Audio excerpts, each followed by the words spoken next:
जिले के agriculture education industrial development पर focus करेंगे school educational minister Dadaji Bhuse. सरकार जिले को दुनिया के मैप पर जगह दिलाने के लिए कमिटेड है। इसके लिए एग्रीकल्चरल एजुकेशन इंडस्ट्री और महिला एम्पावरमेंट का काम शुरू किया। इसमें मुख्य रूप से स्ट्रेस एसेट्स में एआई प्रोजेक्ट और एरिया का सबसे बड़ा पायलट ट्रेनिंग सेंटर जिले की तरक्की को नई दिशा देगा।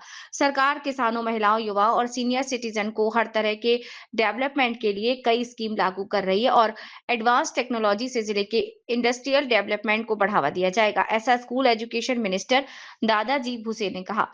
पुलिस हेडक्वार्टर के परेड ग्राउंड में रिपब्लिक डे की 77वीं सालगिरह मनाई गई। इस मौके पर उन्होंने जिले के एग्रीकल्चर, एजुकेशन, इंडस्ट्रियल और एजुकेशनल और टूरिज्म सेक्टर में हुई तरक्की का साफ ग्राफ पेश किया। Divisional commissioner doctor Shweta Singhal, special inspector general of police Ramnath Pokale, district collector Ashish Yerekar, chief executive officer Sanjita Mahapatra, municipal commissioner Saumya Sharma, police commissioner Rakesh Ola, district superintendent of police Vishal Anand और दूसरे डिपार्टमेंट के अधिकारी भी इस मौके पर मौजूद थे। गणतंत्र दिवस पर राज्य भर के 1 लाख स्कूलों के 2 करोड़ छात्रों ने राष्ट्र प्रथम की अवधारणा पर आधारित देशभक्ति गीतों पर समूह अभ्यास किया। जिले में 1500 छात्रों ने भाग लिया। स्कूल शिक्षा मंत्री ने मैदान में आकर छात्रों में देशभक्ति की भावना को जागृत किया। विद्यार्थ्यांच्या बालवयापासूनच या देशाचं ऋण व्यक्त करणं ही आपली संकल्पना असली पाहिजे। या भावनेतून हा कार्यक्रम त्या ठिकाणी संपन्न झाला। मला वाटतं की तुम्ही सर्वांनी, आमच्या शिक्षक बंधू भगिनींनी अथक कष्ट घेतले, विद्यार्थ्यांनी कष्ट घेतले, प्रशासनाच्या सर्व विभागांनी यासाठी सहकार्य केलं। त्याबद्दल महाराष्ट्राच्या वतीने मी आपल्या सर्वांचं आभार व्यक्त करतो। सर्व विद्यार्थ्यांचं मी मनापासून अभिनंदन करतो। तुम्हा सर्वांना धन्यवाद देतो। जय हिंद, जय महाराष्ट्र। डॉक्टर पंजाबराव देशमुख यांच्या पावन स्मृतीने पावन झाली असून या पवित्र भूमीला त्रिवार वंदन करतो।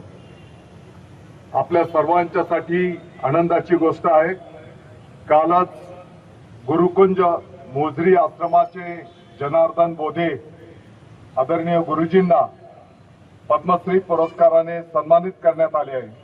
त्यांचे मी आपल्या सर्वांच्या वतीने मनपूर्वक अभिनंदन करतो। राज्य शासनाची शेतकरी, महिला, युवा आणि ज्येष्ठ नागरिक ही प्राथमिकता राहिलेली आहे। शेतकरी हा देशाचा कणा आहे।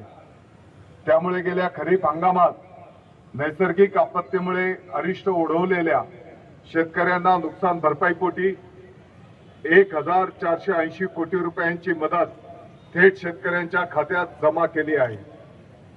नैसर्गिक आपत्तीमुळे बाधित 7,16,000 शेतकऱ्यांना नुकसान भरपाईपोटी 745 कोटी रुपये, तर रब्बी हंगामामध्ये बी बियाणे व इतर साहित्यासाठी 735 कोटी रुपये वाटप करण्यात आले आहे। त्यासोबतच प्रधानमंत्री किसान सन्मान निधी योजनेतून 21वा हप्ता वितरित करण्यात आला आहे। शेतीच्या यांत्रिकीकरणासाठी 6,475 शेतकऱ्यांना यंत्र व अवजारे खरेदीसाठी मदत देण्यात आली आहे। फळबाग लागवड कार्यक्रमात यावर्षी 3,272 हेक्टर क्षेत्रास मंजुरी देण्यात आलेली आहे। भाऊसाहेब फुंडकर फळबाग लागवड योजनेत 1,581 लाभार्थ्यांची निवड केलेली आहे। मोर्शी, वरुड या संत्रा उत्पादक परिसरासाठी मोर्शी तालुक्यातील उमरखेड येथे सिट्रस इस्टेट आणि चांदूर बाजार येथील सिट्रस इस्टेटमध्ये कृत्रिम बुद्धिमत्ता म्हणजेच AI आधारित तंत्रज्ञान प्रात्यक्षिक राबविण्यात कवायत देखील पार पडले। भारतीय प्रजासत्ताक या शुभ दिवसाच्या मी आपल्या सर्वांना शुभेच्छा देतो। आज अमरावती येथे ध्वजारोहण कार्यक्रम अतिशय उत्स्फूर्तपणे आपल्या सर्वांच्या उपस्थितीमध्ये संपन्न झालेला आहे। अमरावती जिल्ह्याच्या विकासाची गाथा त्या ठिकाणी मांडण्यात आलेली आहे आणि आजचा विशेष दिवस माननीय मुख्यमंत्री महोदय देवेंद्रजी फडणवीस साहेब, माननीय उपमुख्यमंत्री महोदय एकनाथजी शिंदे साहेब, माननीय अजितदादा पवार साहेब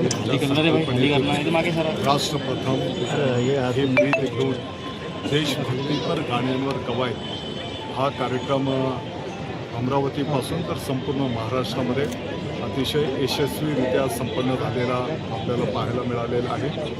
साधारणपणे 2 कोटीपेक्षा जास्ती विद्यार्थ्यांनी यामध्ये सर्व माध्यमांच्या, सर्व भाषिकांच्या शाळा, सर्व विभागांच्या शाळांनी सहभाग नोंदवला आणि साधारणपणे 14 ते 15 मिनिटांचं देशभक्तीपर गाण्यांवर कवायत हा एक कार्यक्रम उपक्रम सर्व नागरिकांच्या, लोकप्रतिनिधी, प्रशासनाच्या उपस्थितीमध्ये यशस्वीरित्या संपन्न झालेला आहे. साधारणपणे 2 कोटीपेक्षा जास्त विद्यार्थी, 7.5 लाख शिक्षक बंधू भगिनी आणि लाखाच्या पुढे शाळांनी यामध्ये सहभाग नोंदवला. दर शनिवारी या संदर्भातली प्रॅक्टिस संपन्न होत होती आणि यापुढेही दर शनिवारी प्रत्येक शाळेमध्ये ही कवायत त्या ठिकाणी संपन्न होणार आहे. या देशभक्तीपर गाण्यांवर कवायत या माध्यमातून विद्यार्थ्यांना एका देशप्रेमाची वीज रोवलं जाईल. एकत्रित सर्व विद्यार्थी त्या ठिकाणी ही कवायत संपन्न करत असल्यामुळे त्यांच्या शारीरिक हालचाली, व्यायाम त्या माध्यमातून संपन्न होणार आहे आणि एकतेची भावना या माध्यमातून मोठ्या प्रमाणात रुजवून हा एक संकल्प त्या ठिकाणी करण्यात आला. सर किल्ले कोणाचे नाहीत, पक्षानं परवानगी दिली तर त्यांचे नामोनिशाण मिटवून टाकू. गणेश नाईकांनी ठाण्यात येऊन शिंदेंना माझी आपल्याला विनंती आहे, आज 26 जानेवारी भारतीय प्रजासत्ताक दिन या दिवशी आपण चांगल्या गोष्टींवर संवाद साधला पाहिजे. आज एवढ्या विद्यार्थ्यांनी, एवढ्या शिक्षक बंधू भगिनींनी कष्टपूर्वक एवढा नेत्रदीपक कार्यक्रम संपन्न केला आहे.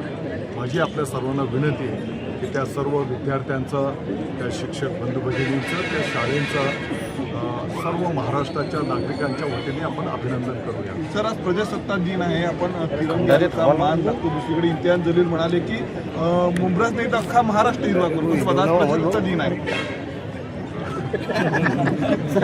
राजकीय नाही आहे. बघा, राष्ट्रप्रथम, देश सर्वोच्च स्थानी ही आपली संकल्पना आहे. बाकीच्या गोष्टींना गौण स्थान. Sir, thank you sir.